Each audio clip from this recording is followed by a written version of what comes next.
there's not enough batteries. There just isn't. And to create a battery absorbs an enormous amount of energy. So that's part comes out of your energy budget. And to do so while decommissioning pre-existing nuclear power plants is the height of lunacy in this context, because the energy investment, quote unquote, to keep a nuclear power plant going is de minimis versus the return, which is immediate. Yeah, of course, well, the evidence is there. The Germans have tried it, it failed. The Californians are trying it, it's failing. The data is clear, it couldn't be more compelling. And this is all very well described in Vaclav Smir's new book as well.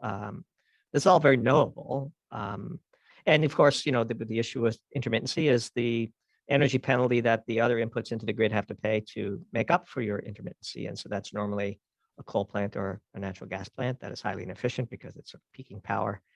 And those costs are not included in the levelized cost of electricity of renewables, which is one of the great scams of the ESG movement. But alas, there's only one way we seem willing to find out, which is the hard way.